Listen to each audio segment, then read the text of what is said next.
Whatever you're doing in this life, always pray that you don't marry the wrong person. Always pray that you don't make mistake in marriage, alright? So I will be telling us 5 reasons why, or 5 causes of divorce. In this video, I'll tell it 5 secondary causes of divorce. Do you know why I call it second? Because nobody will come out plain and tell you that this is the reason why the marriage dissolved. This is the reason why I come out of the marriage. Rather, they will be telling you a different thing. You know, in my previous video, I make mention of causes of divorce. That term, that one primary aspect of it, because that is where and what people are using to cover up. All right. So, when choosing your life partner and whatever you do, please make sure. I repeat, make sure you don't make mistake in choosing your life partner, because if you make that kind of mistake in choosing your life partner, it will cost you your life. It will cost you many things in life, because it will deprive you of many things. All right. So before I continue, I want to welcome you to my page. If today is the first time I'm coming across my page, please do well to subscribe, comments, like and share. All right. I still remain your humble coach in relationship and marriage. All right. I will also talk about the things of the other room. So feel free and you are welcome. So let's dive into our today's topic: causes of divorces or home. Number one causes of it is when the foundation is built on lies. Right? You as a man, you as a woman, you like this man, you like this lady, and you use lies to get her. You promise her heaven and earth. You use lies to get her that you have this, you have that. You are the chairman of this, you are the importer of this, you are the this and that. You keep lying. You have this in the east, you build this mansion, your father is this, your mother is this. You keep lying, complicating issues only because you want to settle with her. Just because you want her to be the mother of your child. You want to make a family with her, and you cannot come out plain. You keep lying that you are the owner of that company. You are the managing director. And the woman on the other hand will be lying too. So both of you charm. And when you find out, after settling down, you find out that what you said or what she said to you then is the opposite. There must be problem. There must be issues arising. If time is not taken, it will lead to divorce. All right. So always start the foundation with truth. If he or she will come, who is your partner, the person will stay. If he or she is not your partner, the person will go. The right person will come. So don't be scared that if you tell her that you don't have anything, if you tell him that you are this, you are that, he will leave you, she will leave you. No, be open or be outspoken. Nobody knows. You cannot stay and be reading her mind. Say what you want to say that is true. Be plain. Be yourself. Don't hide anything. So when the foundation is built on lies, it leads to divorce. All right. That is number one causes of divorce. Number one secondary causes of divorce. So number two, when you marry out of pity. All right, you are the person that trained this lady, make her who she is.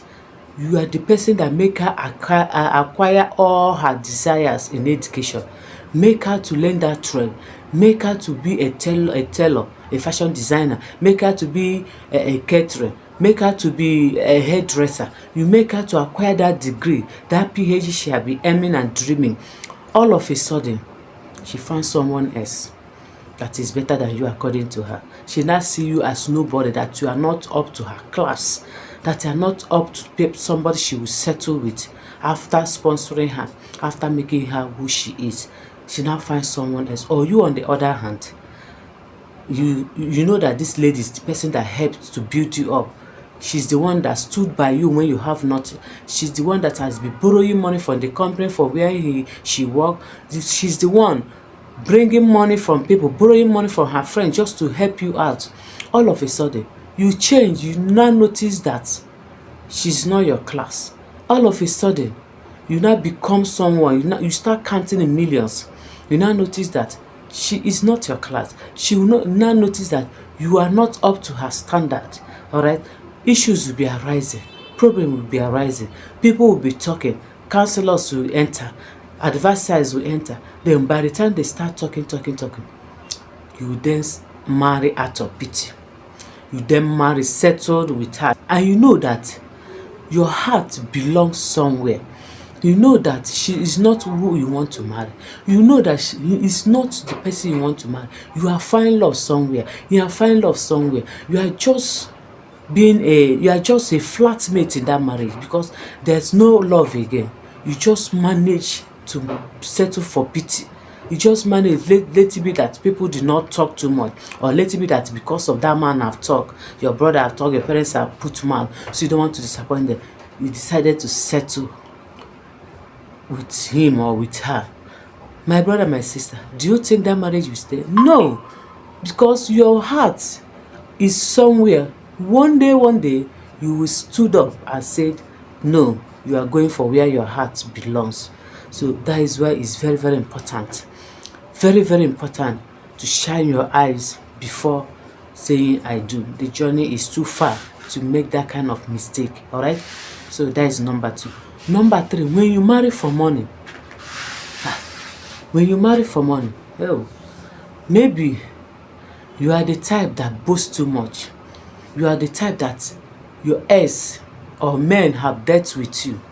You are the type that carry shoulder up that this man is a rich man. I will marry a rich man. You don't even care where the money is coming from. You don't even care whether the money is real, whether the money is pure. All you know that as far as money is flowing whenever the man go to occasion, as far as he's counting in billions, as far as his containers are coming, as far as when you marry him, you will shame your ex, you will shame your friends, all right? You don't care. When you marry for money, you have another motive, another thing in mind about marrying him, not for love. You just marry him because of money, all right? That when you marry him, he has money. You'll be wearing Brazilian hair. You'll be wearing bow straight hair. You'll be wearing gold. All your hands, all your bangles will be, your earrings, necklace will be gold.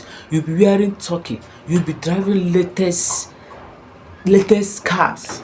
But when you enter the marriage, you'll be seeing a different thing. It's not what you thought you'll be seeing.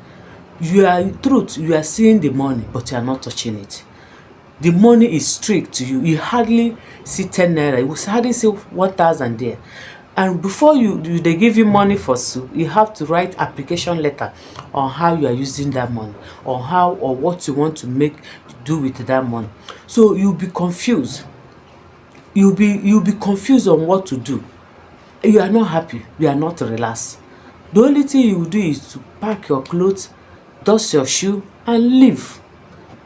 Alright? So when you marry for money, it causes divorce because reverse is the case. It's not what you think you are seeing in that marriage. Alright? Number 4 is when you marry the wrong partner. What did I mean when you marry the wrong partner? Maybe you as a lady, you have lived life. You have lived life to your fullness. You have enjoyed life. Alright? And you realize that it's now time to marry. Or you are the type that suitors are coming, but you are rejecting them, you are driving them away. You be complaining, you don't like him, look at how his head is, look at the shoe he wear, look at the belt he putting on, it's not good, you don't like, or you be driving them and be telling them that you want to be independent before getting settling that, which is good. You want to prepare yourself before settling. You want to go to school, you want to learn that trade, you want something tangible to hold before settling down. All right? So when you realize that all those time you are wasting, all those life you are living doesn't count, when you realize that and you want to settle down, you will discover that no suitors is coming again. No man is coming again for marriage. You have no choice than to settle for less. You have no choice than to settle for the available man. Alright? You have no time than to settle with whoever that comes your way. Alright? So, this is another causes of divorce. And when you settle with that person will be irritating you. You'll be angry whatever he does. Even if his presence irritates you, what he said irritates you. If he teases you, is a problem. If he calls you by your name, is a problem. If he called you pet name, is a problem. Even if he passes, he smells you. There is nothing you can do again than to humble yourself, continue with the marriage, or you carry your bags go to your papa house. Besides, nobody force you. You right? Nobody force you. Okay? So that is number 4. Number 5 is when you marry someone that is better than you. Someone that is far, far better than you in every aspect, in every corner, in every angle. Someone that is far better than you. You settle with the person. Alright? You know that this lady is more educated, more qualified, more learned, more exposed. In monetary aspect, she is there. Every degree holder she has. But you choose to settle with her. You choose to make a family with her. Alright? By the time you speak in her presence, on the presence of her friend, she gets irritated. By the time you open your mouth, she gets pissed off. She wouldn't want to introduce you to her friend. The same thing applies to the man. You wouldn't even want to introduce her to your friends too, because she is not up to your standard. You marry for less. You marry someone that is better than you. So as time goes on, there is no compatibility. There's no love. There's no joy. There's no peace. Everything about her annoys you. Everything about him annoys you too. So there is no atom of love there. Is that how you are going to continue with your life? For how long will you continue? For how long will this last? You will not think left, you will not think like right. You may ask somebody, you must take advice from your sponsors, from your elders, from your seniors. Maybe when you cannot condone it, when you cannot pretend anymore, the best option for you, or the next option for you, is to let the marriage end. Because if you continue like this, it will cost you your life. It will bring you health issues.